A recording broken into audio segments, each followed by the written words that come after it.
Good morning, Brian. Good morning, Cami. Thank you so much for coming in this morning. I'm beside myself on this cause. I lost a friend from high school, unfortunately from suicide.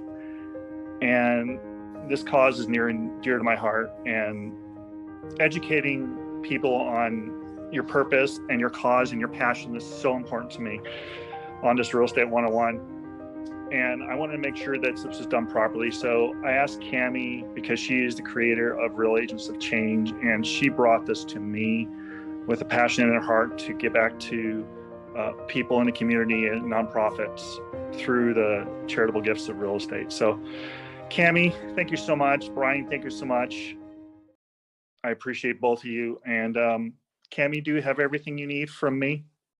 I do. I received the presentation slides, so let's get started. I know we're running a little bit behind, and I want to respect everyone's time. As Sam said, this whole platform was a brainchild of mine when I saw charitable gifting of real estate 2.5 years ago. The evolution of this is that I've got a lot of years in real estate, did a lot of real estate up in New Hampshire. So I have the real estate mindset, but while I was in real estate, there were causes I cared about too, Sam and Brian. And now I care about all of them because I know that gifts of real estate, the proceeds from the gifting of real estate is always going to be a better way to fund nonprofits than fundraisers. And in this presentation today, you'll see why that is. Okay, legacy listings, charitable gifting of real estate. When a piece of real estate is donated to Brian's cause, the only way to give him the tens of thousands, hundreds of thousands in proceeds is to list that property and liquidate it. We need to sell it in order to give him the cash. And that is why we call these legacy listings. So let's talk a little bit about charitable gifts of real estate. What is this? Why have you never heard of it? In 1917, the United States government wanted to incentivize people to support nonprofits. So the tax donation was created. And what they said was, if you, property owner, will donate a piece of real estate to a legitimate 501c3, you will now have an asset that you can sell to fund your programs, and the donors can get tax benefits that they just can't get any other way. And it depends on the specific person as to how that all plays out. But ultimately, the two that we talk about the most are avoiding capital gains tax on that which is donated, and the ability to write off the full appraised value off of their adjusted gross income. So it sounds simple enough. There are donors, there are veterans, there are people who want to support our veterans. There are others like Sam who have lost a friend or family member to suicide, and they want to stop it. And they want to help Brian's cause, period. They do. So this sounds simple enough, but the problem is this can be very complicated. It can be very risky, and it is stopping the donations from happening for all of the 1.3 million nonprofits, but we are here to help Brian's specifically right now. So even though there's 1.3 million nonprofits, less than 0.5% of them can take a gift of real estate. I mean, they all can, but they don't because it is so risky. So on average, if someone had $500 cash or the deed to a property worth $500,000, 99.9% of nonprofits would take the cash, be grateful for it, and say no to a $500,000 donation. And friends, they should. They should not be getting into the real estate business because of all the reasons we're getting ready to line out for you. So the problem is the nonprofits don't have the expertise. And right now we're talking about Brian's nonprofit. And friends, even if Sam Silver and Cami Baker sit on the board, even with all the expertise that we bring, what about the capital? We're going to talk about how the majority of these donations require either a mortgage to get paid off, or the donor might want cash out of this piece of property that they're donating. We'll give you some examples of that in just a moment. But just know that the problem is no expertise and no capital to make this happen. Brian's mission is huge. It is serious. It requires his full focus and attention. We do not want him drifting off his mission by trying to figure out how to accept real estate, how to pay off mortgages, who's going to put the roof on, how are we going to pay for the next 6 months of holding costs. We don't want that. We want him to stay on his mission. There are bad experiences that nonprofits have heard about and or had themselves that keep them from not accepting gifts of real estate. Some of them will accept real estate if it's local and mortgage-free and easy. Most of them actually have it written right in their bylaws that they do not accept non-cash assets. They flat out stop it from happening because of all of these problems. And ultimately, it's just too risky. So the reason that we've never heard of this before is, even though it's been happening for 100 years, and even though $9 billion a year is donated, which we're going to talk about right now, the fact is, if 99.9% of our nonprofit friends cannot, will not, won't accept gifts of real estate, there's just been no reason to talk about it in the marketplace. However, here's the opportunity. $474 billion a year is donated to nonprofits. 90% of that is cash. Think about that. Pocket change, credit card, checking account, cash. And as a society, we have less than 3% of our available wealth in cash. Whether a person makes $20,000 a year or $20 million a year, they have less than 3% at their disposal in cash. However, $9 billion is coming in a year from real estate. Now, whether that sounds like a lot or a little, it's only 2% of that $474 billion a year. However, 43% of our wealth as a nation is held in real estate. So to kind of sum that up, 90% is coming in from less than 3% of the cash we have exposure to. 2% is coming from the 43% of wealth. And friends, this is why the truth is nonprofits who benefit from the proceeds of real estate will always be a better way to get funded than doing traditional fundraisers. So here's the solution. The solution is called a specialized nonprofit. And the one that we specifically love to work with the most is a handful of guys who have 30, 40 years of experience each in commercial real estate and in philanthropy. They've all sat on boards. They all know real estate really well, and they all know fundraising and nonprofits very well. And many years ago, they said to each other, why are the nonprofits we love not benefiting from the real estate that we know is where we all hold our wealth? And they figured all of that out. And long story short, they created this bridge, this go-between. The specialized nonprofit takes title to the donation of real estate. They take on the financial responsibility. They pay off mortgages.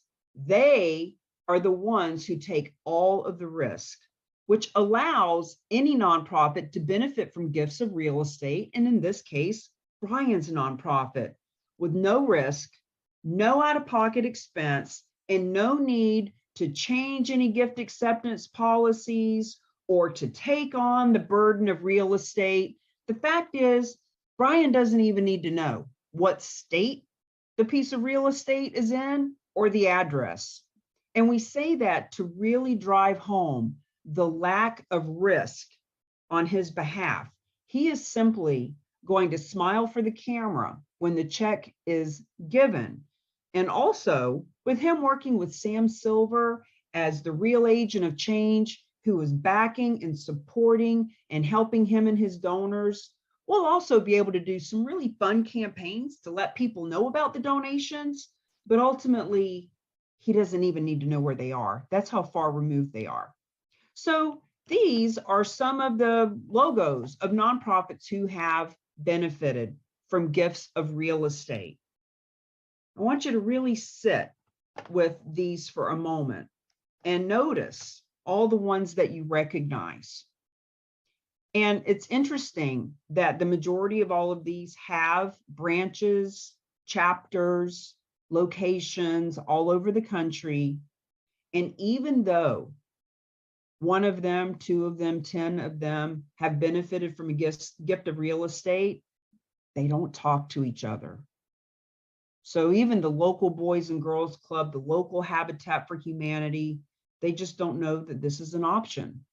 So we are so honored that now that Brian's group understands how this works, bam, he will be able to receive, on average, $500,000 from a gift of real estate. Now, this one at the top, Fidelity Charitable, the reason we point this one out is because it is the largest of all of the 1.3 million nonprofits. They bring in $13 billion a year alone. And even they don't want to do real estate. It's not in their wheelhouse. It would create mission drift for them. So even they leverage a third party to handle these transactions. And here's the good news. It's the same one that we work with. It's the same one that Die Hard is going to be able to benefit from. It's the same one that Fidelity Charitables uses. So the credibility, the credentials are already there. Universities, soup kitchens, homeless shelters, veteran groups all over the country have been benefiting for over 100 years. So here's what it looks like. Let's say that Brian's group has a donor with a condo in Florida. They've been using this condo as a second home for 20 years. They bought it a long time ago. Therefore, now, as it has increased in value, it would be a huge capital gains that they would pay to the government. So they say, you know what? This $1 million condo, we want to benefit Brian. And we love him, but we don't love him enough to give him all of the million. We want to get $300,000 cash out. It's what we paid for it 20 years ago. We'd like to get that back in our pocket.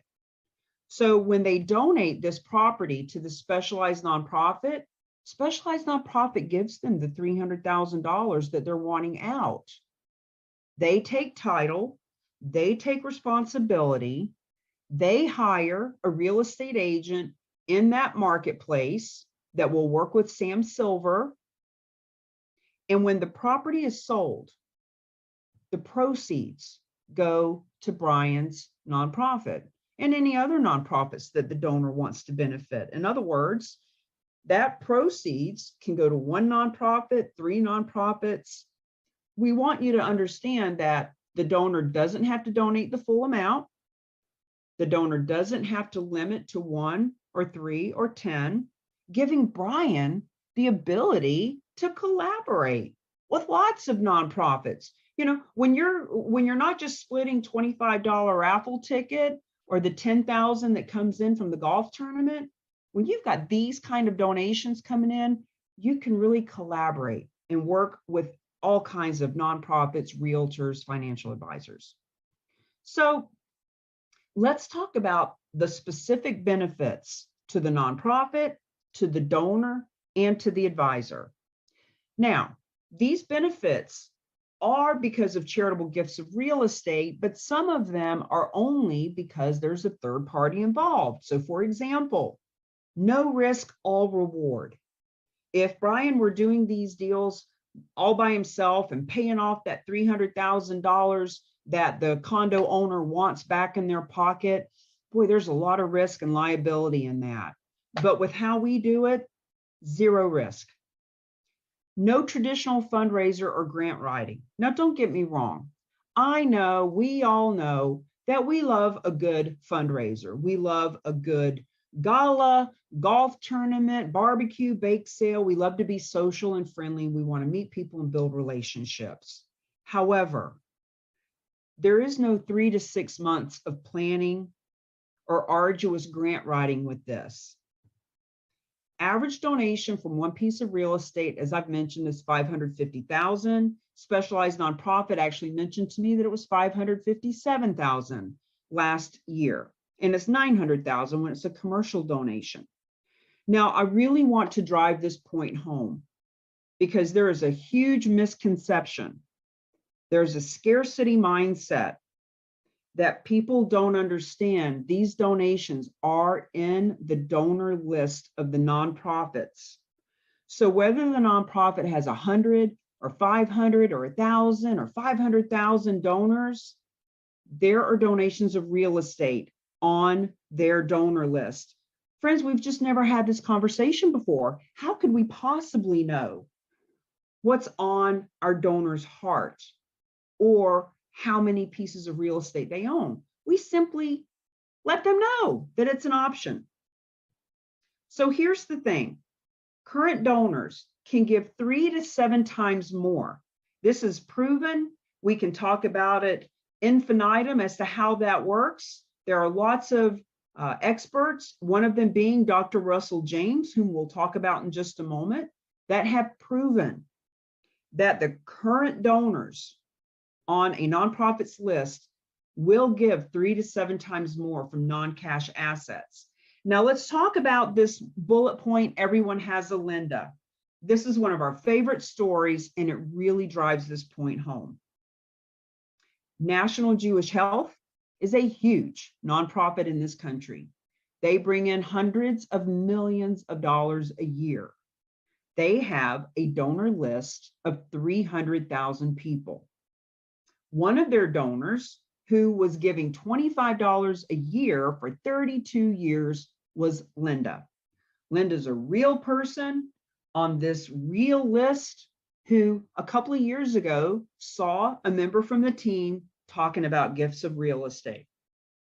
When she found out that she could donate real estate, she raised her hand and said, "Hey, I've got a cabin in the Poconos. It's a second home. It's been in my family for years and years and years. It's a 6-hour drive. It's fallen into disrepair. If I go visit the cabin, I actually have to get a hotel room because it's in that bad a disrepair. I'd have to come out of pocket to even get the plumbing and electricity up to code." So when she found out that she could donate it, she handed over the keys and the deed to the team, who took care of all of the transaction and gave a check for $39,000 to that nonprofit. Now, average donation is $550, but there are donations of millions of dollars, and there are donations like Linda for $39,000. Our point is, everyone has a Linda. Brian has lots of Lindas and Jims and Bills and Johns who would donate real estate if they just knew. And here's another interesting point. The Kelly, the fundraiser over at National Jewish Health, told me 3 months ago, she said Linda now gives $500 a year, from $25 a year to $500 a year, because she donated that real estate. Friends, there is a psychological change that happens when people start giving from their wealth bucket as opposed to their cash pocket. Now, this point is so huge. Dr. James is actually a really good friend of The Rock. The Real Agents of Change. He wrote the foreword for our upcoming book that's coming out. He and his researchers, this is what they do. They read 1 million tax returns from 200,000 nonprofits, and they have proven that the donors on the donor list will donate, and the nonprofits bring in 6 times what they normally would when they start getting funded this way. Now, if a nonprofit already takes real estate, if it's in their market and it's risk-free and easy and mortgage-free, they can actually expand to now benefit from real estate anywhere in the country. And ultimately, they can just leave the legacy they're here to leave. You know, Brian is saving lives. We want Brian to be funded so that he can do the programs and have the camps and the buildings and the staff and the people to help support that mission. Now let's talk for a minute about the donor benefits, because it's really important that we know why. Why would people donate real estate? Now, let me just say, we cannot assume what is on anyone's heart or what kind of assets they have. We simply let them know that this is an option. And believe it or not, the number one reason is convenience. Linda did not want to drive 6 hours to a cabin that she could not even stay in, spend money on a hotel room, hire contractors with cash out of her own pocket, et cetera, et cetera. It was more convenient for her to hand over the keys and the deed. And friends, please do not get in the lack mentality that you don't know anyone who would find it convenient to hand over that much money. We just don't know. We don't know what's on their heart. And there are a lot of people who want to help your nonprofit. And as I mentioned before, they can receive partial cash payment. That condo in Florida, the example that I gave, they wanted $300,000 cash. They could have paid off a mortgage with it, or maybe they're buying life insurance. Maybe they have kids, and maybe that condo was their inheritance, but at the end of the day, they didn't want that condo anyway. But what they do want is cash. So these life insurance policies replace the condo. They can do whatever they want with this cash. It's up to them. Now, donors can give smarter from their wealth bucket. That's why when Linda learned about this, at $25 a year, that's all the cash that she could spare. Her wealth bucket was a different story. No capital gains tax is big for people who would owe the government tens of thousands, hundreds of thousands of dollars. And ultimately, 80% of these donations are because the person is a veteran and they want to help veterans. Their brother committed suicide and they want to help stop it. We have to know that people want to leave legacy. And when we focus on, instead of, who would give a piece of real estate? When we focus on, who would give a piece of real estate? Then we start noticing that it's the people who want to leave legacy. Now let's talk for a minute about the advisor benefits. It's super important that everybody understand what's in it for everyone. This is a win-win-win. And Brian is thrilled to have Sam helping to represent him, not only because it's coming from his heart, but because he's benefiting too. And he can help all the businesses to benefit. So when we talk about advisors, we are specifically talking about people who advise other human beings that own real estate. So it could be an estate planning attorney, it could be a CPA, it could be a financial professional, it could be a realtor. First and foremost, they can make money because of making a difference, from making a difference to make a difference. So as a business development element, what a great way. Instead of, Sam or other advisors spending thousands of dollars to do Facebook ads to try to find a client, What if they just showed up in the community as socially responsible and loving our veterans and our animals and our children? The fact is, people want to do business with those who are socially responsible. Secondly, they can support lots of causes. So we're doing this presentation for Brian and Die Hard. And when Sam and Brian talk this through, wow, there are dozens of other veteran groups that could get involved, or even churches, or even soup kitchens and homeless shelters, and just, pets for vets, all the animal stuff. In other words, what if we came together as a community and everybody was able to make money and make a difference? It is a unique sales proposition for these folks. So by 2025, there will be charitable real estate specialists and charitable real estate divisions in every marketplace in this country. And it opens doors. It gives us access to high net worth individuals who are generous and giving. Friends, this is just a better way to do business. So as we are creating these charitable real estate divisions, these divisions can be in a real estate office, in a financial professional office, or even in a nonprofit. When a nonprofit has charitable real estate division, when they can show up on our map that I'm going to show you in a minute as a nonprofit that's not only doing great things in the world, but that is educated and savvy about what we're doing with the real agents of change, they will take on more partners. So realtors get paid a full commission. When these donations are donated, the only way we can give Brian money and all the other nonprofits is to liquidate it. And we do not want the realtors working for a discount or doing it for free. We want to make sure that they get paid what they're worth. They get a full commission. And the financial advisors, they can add to their assets under management. How all that happens, we really, like what you're watching right now is the appetizer. It's like the tray of appetizers. You take a little taste to decide if you want to go in the other room for the buffet. The buffet is the master class. It is the third Tuesday of the month. And when you come there, you can really wrap your head more around assets under management, how this benefits everybody, et cetera. And the master class is free.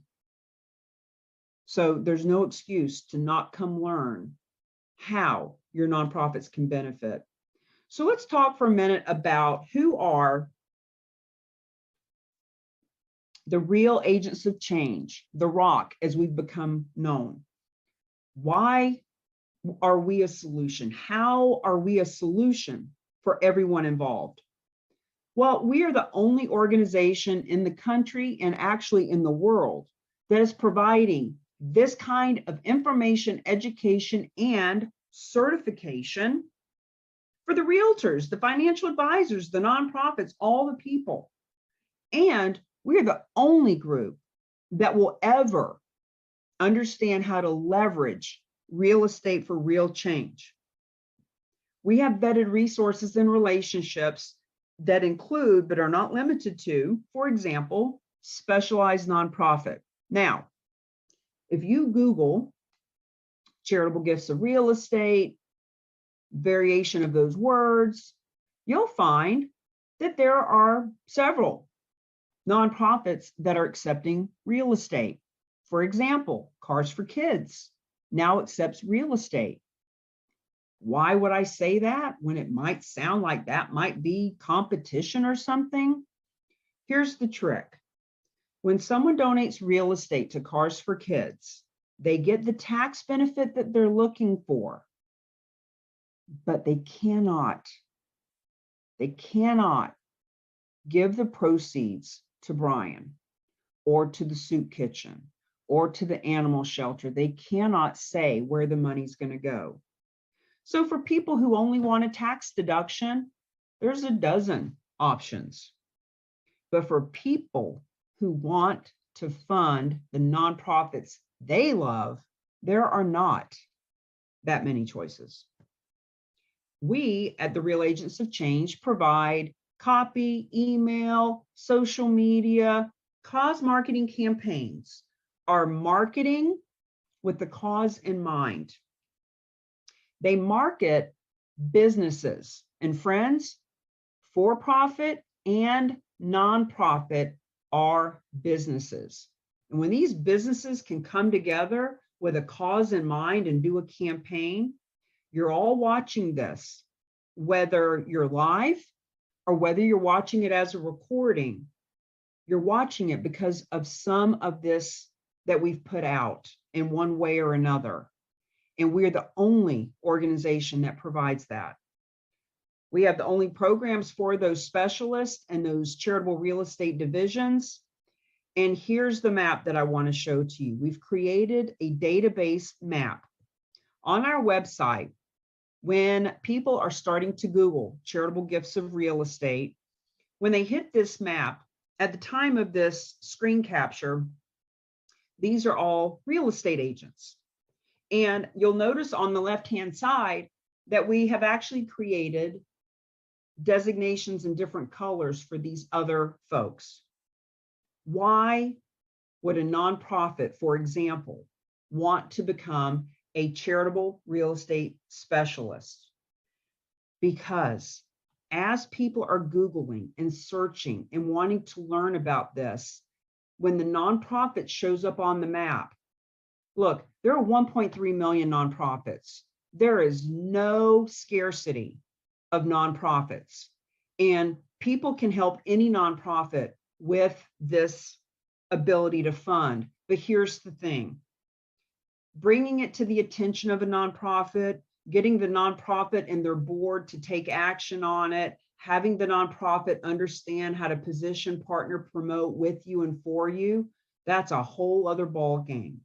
See, when Brian gets on the map, when other veteran groups get on the map, or other churches or other soup kitchens, we have a real estate agent just a couple of weeks ago who said to me, Cami, I want to meet veteran groups. I just want to help our veterans. I don't really care how they help them. I just want to help the veterans who've kept our country safe and free. So for her to be able to come on here and find the veteran groups who already have vetted, already have gone through the learning process and are just ready to position, partner, promote, that will be a big, big benefit for both of them. So that's what this database is about. Now, we're going to bring this to a bit of a close now. I just want to share with you, we have the systems and strategy and support to not only create charitable real estate specialists, but also charitable real estate champions. So when you think about the word specialist, it's all up in the head. It's knowledge. It's having these special skills for a specific field. It's really having this detailed knowledge that no one else in your marketplace has. Doctors can have a general specialty, or they can help with gut issues or brain issues or eye issues. In other words, you go to a specialist because they have a specific knowledge. So when people come to our master class and they learn about charitable gifts of real estate, they have a knowledge that others in their marketplace don't have, period. However, to take it the next step, see, this is what Sam Silver has done. And this is what others who want to take a stand and to be that champion that their marketplaces need. So a champion is someone who fights for, speaks up for, in favor of a person or a cause. Brian created this nonprofit because he's a champion and he is taking a stand.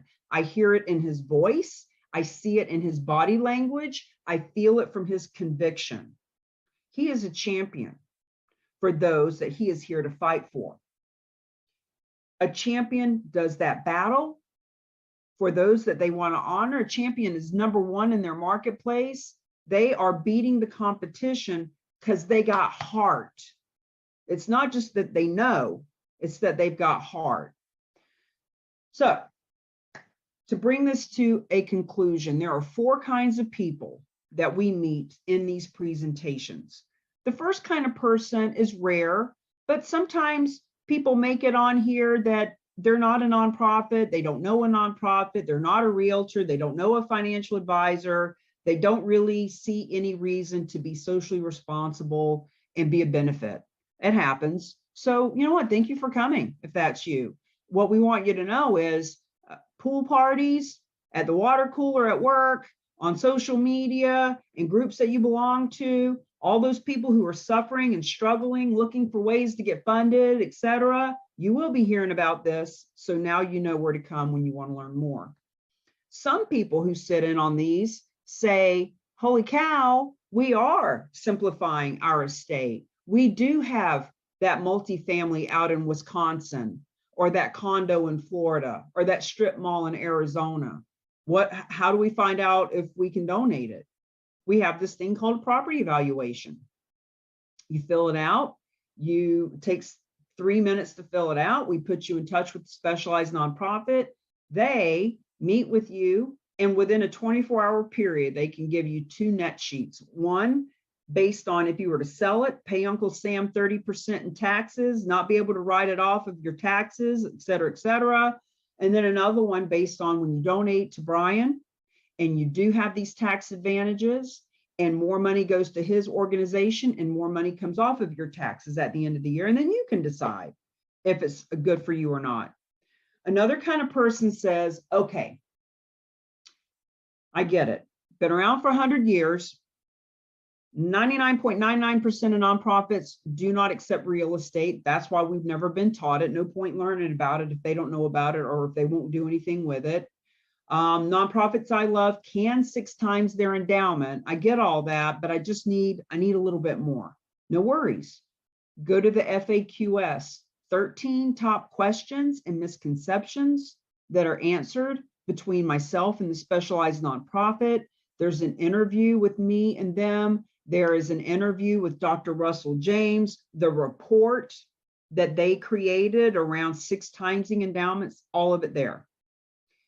On this link, the donations link, you can see case studies, land, commercial, residential, who donated it, why they donated it, how much money went to nonprofit, what nonprofit got the money. Masterclass. Look, if you see this and you think I need more information, then you need to come to the masterclass, period, end of story. That's where you can really take a deep dive and start understanding why everyone is making money, making a difference, how the nonprofits can talk to their current donor list and find these donations, etc. And when you take the masterclass for free, if you decide that you want to become a specialist or a champion, that's where you find out how to do that. Now, the last kind of person is someone who says, look, I'd never heard of this, and I do need some questions answered, but ultimately, my board needs to know about this. I'm not going to get caught up in analysis paralysis and spend the next month or year trying to figure it out on my own. I want my board to know. The board needs to know. The people who sit on the board own real estate. They're on the board because they are influential, they are sophisticated, they have the heart of a champion. They just don't know that their real estate could benefit your nonprofit. Maybe you're saying, yeah, I want the board to know, but even more, I want my donors to know.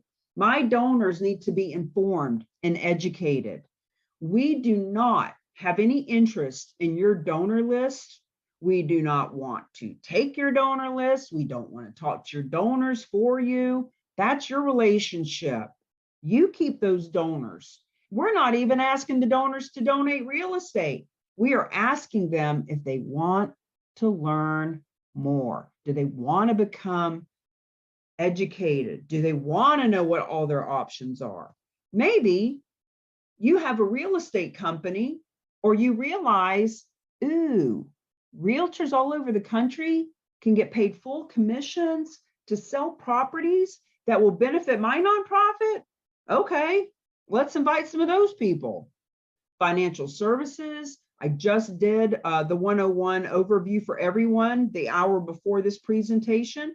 We had a financial service person on, And he said exactly what I bring up every week. The reason that 65% of these donations come from financial advisors is because they have hundreds and thousands of clients who either A, want to be more philanthropic, or B, want a tax deduction, or both. And the financial advisor knows that gifts of real estate are a good thing. They've just never had a system or a way to liquidate that real estate for their clients and give it to the nonprofits they love. Maybe you have clients that need to know about this. Maybe you belong to a real estate investor group. Maybe you belong to those Facebook groups and LinkedIn groups with thousands of nonprofits who are all struggling, suffering, needing funding. They're all doing the same things they've all always done, that we all have done. But it's not working.